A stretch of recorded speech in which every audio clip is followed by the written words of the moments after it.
Everyone. तो मैं आई थी शिवन्या की फ़ीस डिपॉज़िट कराने के लिए और शिवन्या के फादर ने भेजे हुए 2000 रुपये उसकी फ़ीस के नाम पे। इस महीने का खर्चा 10,000 रुपये है हालांकि, पर 2000 रुपये भेजा हुआ है। और अभी मैं आपको दिखाती हूँ फ़ीस कितनी जा रही है उसकी। वेट, तो ये जा रही है फ़ीस। देखिए ये है मई जून का, मैंने जस्ट पे किया है। और ये देखिए 67। और ये है स्कूल, अभी वो उस काउंटर पे ही फ़ीस जमा करके डिपॉज़िट करके ही निकल रही हूँ आपके सामने। और भेजा है सिर्फ 2000 रुपये। तो अभी आप ये बताइए तो मैं कैसे जॉब ना करूँ? मेरा रेंट जाता है 5,500 रुपये रेंट है। और फ़ीस आप देख ही रहे हैं 2 महीने की 6700 जा रही है। 2000 रुपये मुझे दे रहे हैं मेंटेनेंस। हालांकि कोई न्याय नहीं मिल रहा है। केस तो मैं डाल ही रही हूँ खैर उनके लिए। पहले तो मैंने सोचा था नहीं डालूँगी, बट अब मैं डाल रही हूँ उनके लिए केस। और शायद अब रिकवरी का भी डालूँगी अच्छे से, क्योंकि बहुत टाइम हो चुका है बहुत। अब आप बोलते हैं हर महिला गोल्ड डिगर नहीं होती है। बच्चा पैदा करके भूल जाना जिम्मेदारी, और फिर एक ही महिला ही उस चीज़ को लगी हुई है जॉब के लिए। अब तो मेरी खैर जॉब भी नहीं है फ़िलहाल। इस महीने के बाद तो मैं जॉब भी मैंने छोड़ दी है। और अब आप बताइए कि इस तरह के खर्चे होंगे तो कैसे काम चलेगा? कैसे ना करूँ मैं जॉब? मुझे बोलते हैं जॉब कर रही है कोर्ट में, तो कैसे ना करूँ जॉब? आप ये तो उतना पे कर दीजिए ना कि मुझे जॉब ना करना पड़े। कर दीजिए 15,000 रुपये पे, इतने में मैं चला लूँगी। हालांकि 15,000 रुपये भी घर का खर्चा ज़्यादा ही जाता है, पर ठीक है चलिए 15,000 पे कर दीजिए आप महीने का। मैं जॉब नहीं करूँगी। तो चलिए चलते हैं, अभी मुझे जाना है हरिद्वार दीदी के घर। तो चलिए फिर करती हूँ आपसे थोड़ी देर बाद। यहाँ भाई आया हुआ है, भाई और शिवन्या ये है, तो उनके साथ अब घर तक ही जाऊँगी।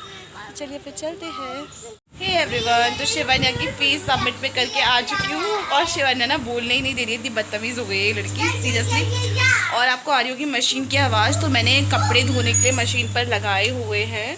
और यहाँ पे मैंने सुबह नाश्ते बनाए थे दाल के चीले। तो दाल का बैटर अभी बचा हुआ है, तो मैं सोचूँ दाल के चीले ही बनाऊँ।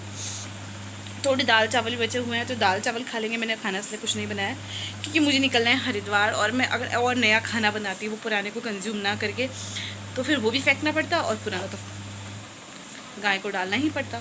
तो इसीलिए मैंने नहीं बनाया। मैंने कहा ठीक है, भूख लगेगी तो दाल का चीला ही अगेन बना लेंगे। और हालांकि अभी तो वो भी भूख नहीं लग रही है, क्योंकि सुबह मैंने पास्ता भी बनाया था। तो भाई भी आया था बेटा, तो उसने भी पास्ता खाया है मेरे पास अभी। तो दाल के चीले भी हैं। मूंग की दाल के चीले मुझे बहुत पसंद है, मेरे भाई को भी पसंद है, शिवन्या को भी पसंद है, हमारे घर में ऑलमोस्ट सबको पसंद है। और पहले तो मुझे दूसरी वाली दाल के चीले पसंद हुआ करते थे, जो गांव से आती थी। शायद शिवन्या के पापा के गांव से आती थी, नाम मुझे नहीं पता उसका। और अब तो मैं उसका टेस्ट भी भूल गई हूँ सही बताऊँ तो, क्योंकि हम मूंग की दाल के चीले ही ज़्यादा प्रेफर करते हैं। तो मैं मूंग की दाल के चीले ही ज़्यादा बनाती हूँ। और वो दाल यहाँ मिलती भी नहीं है, मिलती भी होगी तो मुझे उसका नाम नहीं पता है, किससे मिलेगी क्या मिलेगी। और ना मुझे ज़्यादा इंटरेस्ट है अब उस दाल में, क्योंकि जब लोगों को भूल गए, उनके घर की चीज़ों को भूल गए, तो उनके घर की जो फेमस चीज़ें हैं उनको भी भूल जाना ही अच्छा है ना। उनको याद रखो, और कुछ नया मिला है तो नए पे जाओ, सिंपल। तो मूंग की दाल के चीले पर खैर मैं तो वो पहले भी बनाती थी, लेकिन अब मैं मैक्सिमम वही बनाती हूँ। तो यहाँ पर हम घर से निकल गए थे और घर के पास ही है मेरे विशाल मेगा मार्ट। तो विशाल मेगा मार्ट से हमने लेना था कुछ सामान भी क्या मतलब टी शर्ट्स लेनी थी और एक शिवन्या का शॉर्ट लिया था। 2 टी शर्ट शायद मैंने अपनी ली थी, 2 शिवन्या की टी शर्ट ली थी और उसकी शॉर्ट्स वगैरह लिए थे, बस दैट्स इट। और कुछ नहीं लिया था, क्योंकि हमने जाना था हरिद्वार। और हरिद्वार में मैं इसीलिए टी शर्ट लेके जा रही थी, क्योंकि मेरी जो टी शर्ट्स हैं वो टाइट हो गई हैं, क्योंकि मैं थोड़ा साइज़ इंक्रीज़ हो गया है। और शिवन्या तो बच्चे होते हैं, तो बच्चे तो ऑब्वियसली उनकी तो हर साल ही कपड़े लेने पड़ते हैं। शिवन्या की हाइट बढ़ रही है, तो टी शर्ट छोटी हो चुकी हैं, इसलिए मैंने उसकी और अपनी दोनों की ही टी शर्ट ली। एंड देन फिर हम आ गए थे विशाल से बाहर, यहीं पे विशाल है। और फिर हम वेट कर रहे थे ऑटो का, क्योंकि वहाँ पर हो रही थी बारिश। और देखिए शिवन्या ने तो मुँह सर पर हाथ भी रखा हुआ है, क्योंकि बारिश हो गई थी शुरू। और मैं घर से छाता भी लेकर नहीं आई थी, मुझे लगा था नहीं आएगी इतनी जल्दी बारिश, और छाता फिर कहाँ से लेके जाना है हाथों में लेके। तो यहाँ से हम बैठ गए हैं ऑटो में। एंड देन फिर उसके बाद हम बैठे थे बस में। यहाँ से 2 ऑटो प्लस 1 बस, और फिर बस और देन फिर वहाँ से 2 ऑटो, मतलब 5 गाड़ियाँ बदल के जाना पड़ता है। अभी हम बस में हैं, ISBT से जो बस मिलती है हरिद्वार के लिए, उसमें। और शिवन्या को आ रही थी नींद, तो शिवन्या मेरी गोदी में लेट चुकी थी और मैंने लगा लिए थे एयरपॉड, क्योंकि मुझे क्योंकि 2-2.5 घंटे का ट्रैवल था, 2 सवा 2 घंटे लग जाते हैं जाने में। तो मतलब बस में तो 2 ही घंटा लगता है, उसके बाद जो बाकी का ट्रैवल होता है। तो मैंने कहा ठीक है, एयरफोन लगाते गाना सुनते सुनते जाएंगे, क्योंकि बात किससे करना था, लेट नाइट थी, कॉल किसी को करने का मेरा मन नहीं था। और शिवन्या तो सोने ही वाली थी और वो सो भी गई थी। देन अब हम आ गए हैं हरिद्वार। देखिए आपको पानी झलमिलाता हुआ दिख रहा होगा, क्योंकि बस की रफ़्तार थोड़ी तेज़ थी, तो इसलिए वीडियो स्टेबल तो नहीं बन पाया, चलते चलते ही बन पाया है। वो आप देख ही रहे हैं, तो पानी आपको दिख रहा होगा। तो हम हरिद्वार यहाँ पर पहुँच चुके हैं। देन अभी हम आ गए हैं ISBT हरिद्वार के। तो यहाँ से भी हमने लेना है ऑटो। तो शिवन्या और मैं जा रहे हैं बाहर, और मैंने अपनी वॉइस रिकॉर्ड की, क्योंकि वहाँ पर ऑटो गाड़ी की बहुत आवाज़ आ रही थी, वो नहीं आपको सुनाई आती। तो बस अड्डे के ठीक सामने ये रेलवे स्टेशन भी है, और यहीं से मिल जाता है दी के घर के लिए पहला ऑटो, फिर देन हमें दूसरा ऑटो लेना पड़ता है, जैसे कि हम अभी जा ही रहे हैं, वो आप देख ही रहे होंगे। तो इसी तरह से कुछ देखिए सेकंड ऑटो ले लिया है हमने उनके घर तक पहुंचने के लिए। PAC सुभाष नगर में है दी का घर हरिद्वार में। जो लोग हरिद्वार से हैं उनको तो ऑब्वियस सी बातें पता ही होगा। तो अभी हम आ गए हैं PAC। एवरीवन, तो PAC पहुंच गए हैं, लेकिन गेट में एंट्री तभी होगी जब दीदी आएगी। वैसे तो मैं चले जाऊंगी, दीदी ने बोल रखा है, बट फिर भी वेट कर लेते हैं दीदी का एक बार। चलिए रुको, कहाँ जा रहे हो आप? तो थोड़ी देर रुक जाते हैं।